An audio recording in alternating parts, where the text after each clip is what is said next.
On a l'association Utopia 56, hein, vous connaissez cette association-là, c'est une association pro-migrants, immigrationniste au possible, qui est en train d'organiser actuellement une nouvelle manifestation à Paris avec plus de 200 sans-abri, non, mais pas des sans-abri français, non, hein, ce sont des sans-abri qui justement demandent des papiers, des logements, etc. Ils sont poussés par tous ces petits bourgeois d'Utopia 56 et on va regarder un peu tout ça, cette vidéo de la manifestation. Ça a été couvert par BFM et on y découvre des trucs très intéressants. C'est parti.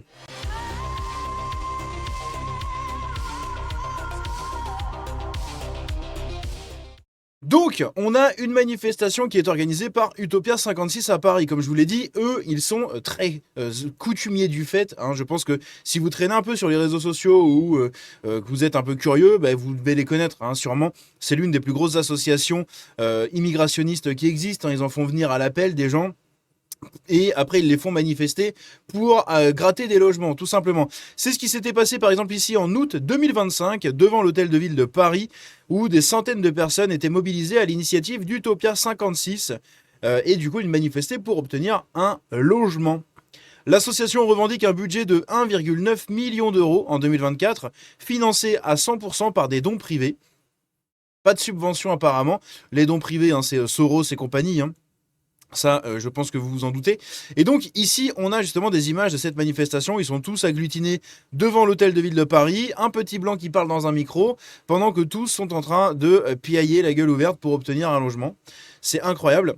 On y a eu le droit aussi le 13 novembre 2025. Hein, donc ça, c'était le 7 août. Enfin, le 7 août, c'était dans ces eaux-là, hein, parce que souvent il y a des comptes comme ça, comme Raphaël Serretti, qui partagent en boucle les mêmes extraits, mais de toute manière, c'est des manifestations qui sont organisées et c'est souvent dans les mêmes endroits et souvent de la même manière. Donc ici, le 13 novembre 2025, on a eu environ 200 personnes encore dans le 20e arrondissement ce coup-ci, où 70 enfants, puis 200 personnes, hein, dont 70 enfants, pardon, donc avec des mères isolées, etc., qui campent devant la mairie depuis le 12 novembre, hein, donc la mairie du 20e arrondissement, pour un hébergement d'urgence, une action organisée par les associations Utopia 56 et collectif Accès au droit. Voilà, c'est beau, c'est magnifique. C'est littéralement la nouvelle traite, hein, c'est ce que j'avais déjà dit plusieurs fois, on est totalement là-dedans. On les fait venir pour gratter des subventions, parce que sinon on n'existe pas, pour gratter de l'argent, et tous les gens à la tête de ces associations se mettent très très bien, hein. Ils se mettent très très bien sur fond de l'instrumentalisation de la peine de ces gens qui déjà dépensent des fortunes pour quitter leur pays, traverser la Méditerranée, avoir une grosse chance de canner en chemin, puis ils arrivent en France et ils se retrouvent parqués ici et utilisés par des petits blancs qui vont leur donner des leçons et leur dire alors faut aller manifester là-bas, vous criez très très fort, on veut un logement et à un moment la mairie sera obligée de vous le donner, d'accord? Tu as bien compris Aboubacar? C'est incroyable. Franchement, c'est incroyable, c'est hallucinant. Et je ne comprends pas comment personne ne dénonce plus ce genre de choses, au moins dans les sphères politiques, puisque ces associations-là font littéralement ce qu'ils nous reprochent à nous de faire, hein, c'est-à-dire de l'esclavagisme et tous ces trucs-là, parce que nous sommes des nazis d'extrême droite et je sais pas quoi. Alors qu'en fait, bah, quand on connaît un peu l'histoire, on sait que c'est souvent à gauche que ça s'est passé, hein, tous ces trucs-là, la colonisation et compagnie dans les années 1800, c'est littéralement à gauche. Puis la traite du coup qu'il y a eu par les Européens, comme on l'a dit, on n'allait pas dans les terres les chercher, d'accord les gens, hein, c'est les gens de là-bas qui nous les amenaient sur les plages. Et nous on arrivait, on posait nos bateaux, on reprenait les gens, on donnait des armes et on se barrait avec tout le monde. Hein, c'est comme ça que ça se passait, hein. Mais parce qu'ils nous les donnaient directement. Bref, enfin, ils nous les vendaient, ils nous les échangeaient. Des centaines de migrants, dont des mineurs, donc ça c'est le 11 juin 2025. Donc pareil, une nouvelle manifestation ici dans la mairie du 11e arrondissement ce coup-ci, pour exiger des logements accompagnés par l'ONG Pro-Migrants Utopia 56. Voilà, donc dans le 20e arrondissement, dans le 11e, devant la mairie de Paris. C'est magnifique. Et donc ici, on a une nouvelle manifestation, les amis, avec 200, je crois, non, un peu moins de 200 personnes qui sont réunies, donc des sans-abri, des mères isolées avec des enfants, etc. Ouh là là, donnez-leur un logement vite. On va écouter ce qu'ils ont à nous dire dans cette vidéo qui a été faite par BFM TV.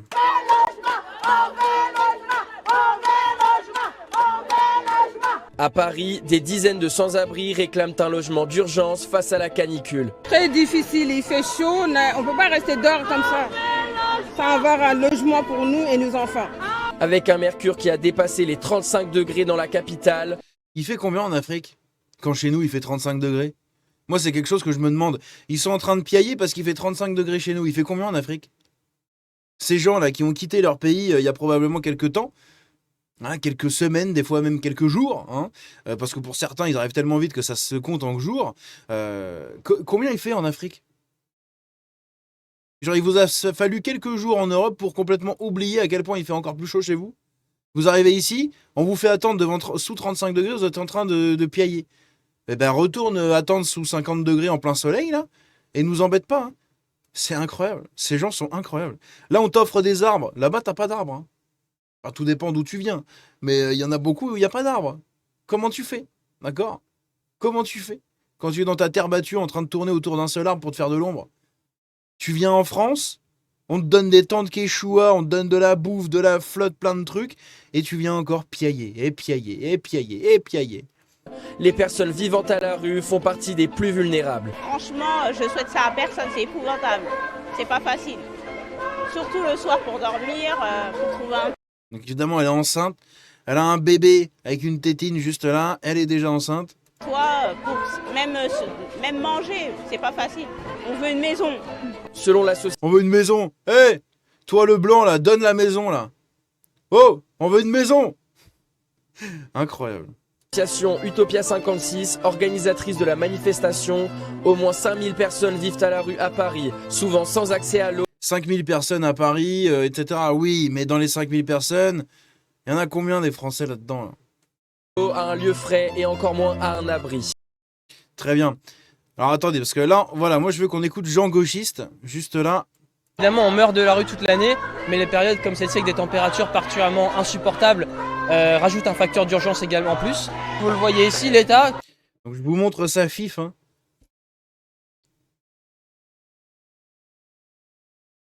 Un homme soja parmi tant d'autres, écoutez. Continue, sans tête, à laisser des personnes extrêmement vulnérables, donc des femmes et des enfants, il y a beaucoup de femmes enceintes et de jeunes bébés, à la rue. Et nous, on dit que tous les morts de la rue, c'est une responsabilité de l'État, c'est de son fait, de son abandon. Face à cette Il a plus de boutons sur la tronche que de neurones dans le cerveau, c'est quand même fou. urgence, la ville de Paris a annoncé dans un communiqué ce mardi renforcer ses dispositifs de solidarité à destination des personnes à la rue. Elle précise que des équipes de maraude sont mobilisées pour distribuer des gourdes et... Voilà. Magalax et Jean Titouan qui distribuent et aident leurs petits protégés. Hein, regardez ça. C'est quand même un truc de ouf. pour distribuer des gourdes et rappeler les consignes de prévention face aux fortes chaleurs qui devraient se maintenir jusqu'à samedi dans la capitale. À Paris, entre le 23 juin... C'est quand même assez dingue. Également, j'en ai pas parlé en vidéo parce que, je sais pas, j'ai oublié d'en parler. Il y a eu un cas aussi intéressant au niveau justement des sans-papiers et compagnie.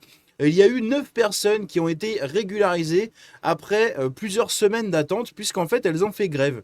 Elles travaillaient dans un salon de coiffure, vous l'avez peut-être déjà vu.